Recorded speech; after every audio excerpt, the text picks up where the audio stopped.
Hisar jail से विशेष audio number 12, जिसको साध संगति से जुड़े बिना, गुरुदेव भगवान के विशेष आशीर्वाद के बिना समझ पाना लोहे के चने चबाने के बराबर है, लोहे के चने चबाने के बराबर। तो उस ऑडियो में आज परमात्मा ने कितने संकेत कर दिए। उस ऑडियो में परमात्मा ने अपने दिल की बात जाहिर कर दी।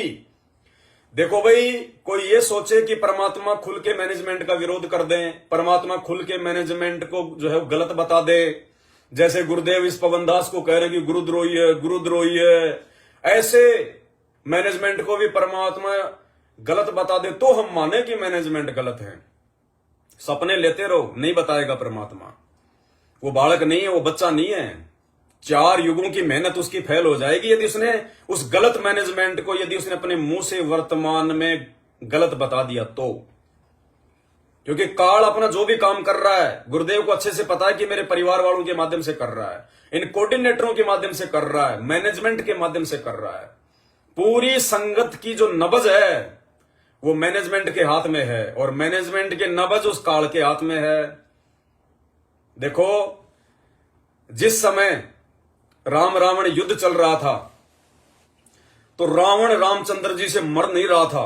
बहुत तीर मारे, बहुत कोशिशें की, तो ऊपर सारे देवता चिंतित हो गए। तो वो सारे देवी देवता इस बात से चिंतित होके ब्रह्मा जी के पास में पहुंच गए कि हे भगवान, उन सब के जो है पसीने छूट रहे कि हे भगवान, अगर ये रामचंद्र जी से अर्थात भगवान विष्णु से भी रावण नहीं मरा तो ये तो देवताओं के यहां भी जो है ये मतलब हमला करेगा, ये तो इंद्र के लोक को भी लूट लेगा, ये तो स्वर्ग को भी जो है लूट लेगा, ये रावण तो बड़ा जो है कुबद्दी है। तो सब टेंशन में आ गए, ब्रह्मा जी के पास गए कि भगवान ये क्यों नहीं मर रहा, कैसे मरेगा। तो ब्रह्मा जी ने कहा कि भैया ये ऐसे नहीं मरेगा। तो देवताओं ने कहा कि भगवान कैसे मरेगा। बोला देखो, मर क्यों नहीं रहा, इसका रीजन क्या है। इसका रीजन ये है कि रावण के हृदय में सीता समाई हुई है।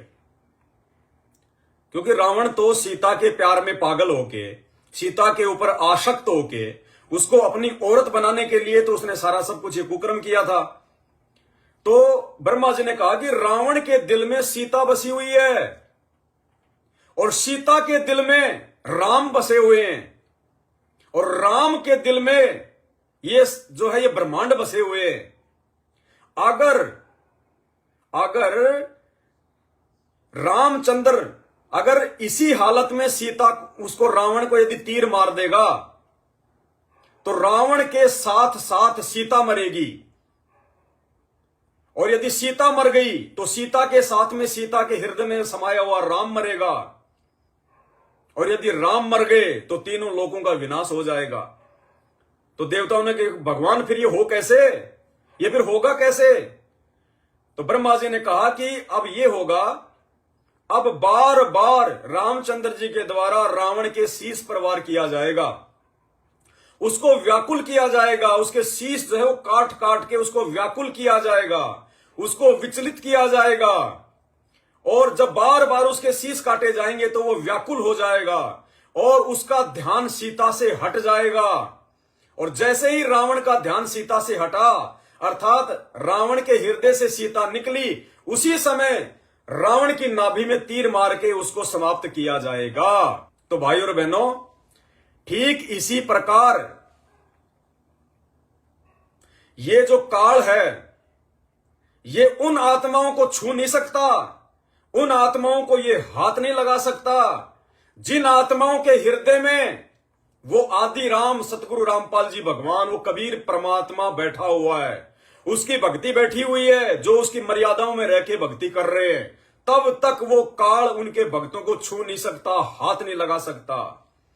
जब तक हंसा हमरी आना काल लगे ना तेरा बाणा, तब तक वो काल उन आत्माओं को छू नहीं सकता। अब वो काल क्या करेगा, डायरेक्ट तो मार नहीं सकता उनको, तो वो उनको विचलित करने का प्रयास करेगा, उन भक्तों के अंदर संदेह पैदा करने का प्रयास करेगा, उनके अंदर शंका पैदा करने का प्रयास करेगा कि किसी न किसी पॉइंट को लेके ये संत रामपाल जी और उसकी भक्ति के प्रति ये कच्चे पड़ जाएं, इनके मन में संत रामपाल जी या उनकी भक्ति के प्रति कोई जो है वो कच्चापन आ जाए, किसी तरह से इनकी मर्यादा टूट जाए एक बार, और मर्यादा जैसे टूटी, मर्यादा टूटते ही अब परमात्मा तो कहते हैं गुरु भगता मम आत्म सोई वाके हृदय रहूं समोई। परमात्मा कहते हैं मैं तो उस भगत के हृदय में रहता हूं जिसके हृदय में गुरु भक्ति होती है, मर्यादित भक्ति होती है।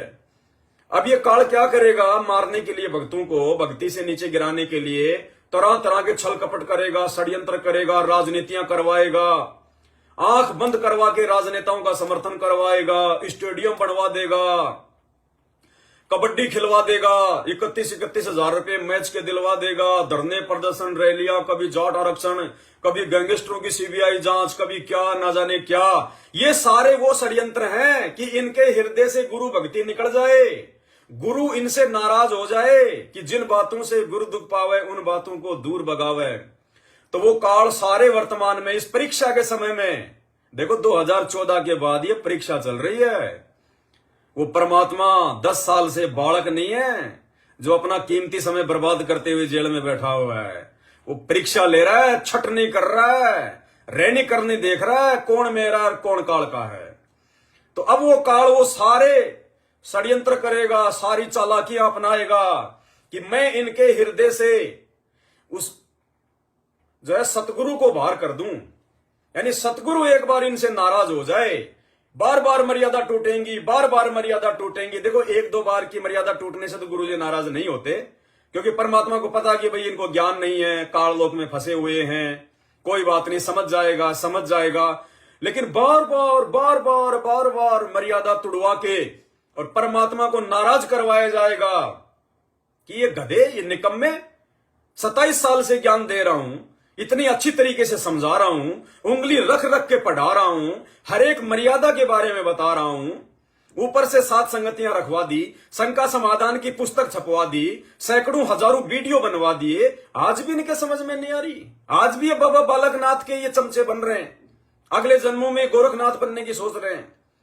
तो परमात्मा क्या करेगा जब काल के द्वारा बार बार मर्यादा तोड़वाई जाएगी। जैसे रावण के बार बार शीश काटे जा रहे थे तो रावण विचलित हो गया था, ठीक इसी प्रकार ये काल भक्तों की बार बार मर्यादा तोड़वाएगा, बार बार मर्यादा तोड़वाएगा। इन मर्यादाओं के टूटने से गुरुदेव भगवान नाराज हो जाएंगे, और गुरु नाराज हो गया तो फिर भाई तेरा दोस्त कौन है फिर यहाँ पे? फिर तो तेरे दुश्मन ही दुश्मन है। अरे अगर गुरु नाराज हो गया तो दोस्त भी दुश्मन बन जाएगा फिर। तो ये काम उस काल ने इस संगत में पिछले 10 साल से चालू कर रखा है, और 10 साल से अपने एजेंटों के माध्यम से, यानी काल हम सबको पता है वो स्वयं तो प्रकट होता नहीं, वो तो रहता गुप्त, अपने एजेंटों के माध्यम से अपना काम करता है। तो उस काल के एजेंट वर्तमान में गुरुदेव के परिवार वाले बने हुए हैं, ये मैनेजमेंट बना हुआ है, ये कोऑर्डिनेटर बने हुए हैं। हाथ कंगन को आरसी क्या, पढ़े लिखे को फारसी क्या, इन्होंने कितने कुकर्म कर डाले जो है गुरुदेव भगवान के नाम की आड़ लेके, हमसे छुपे हुए नहीं है। तो भैया बार बार गलतियां करवा के और गुरुजी को नाराज करवा दिया, और वो नाराजगी गुरुजी की आज हिसार जेल से आई हुई 12 नंबर की विशेष ऑडियो में आपको स्पष्ट रूप से देखने को मिलेगी, स्पष्ट रूप से।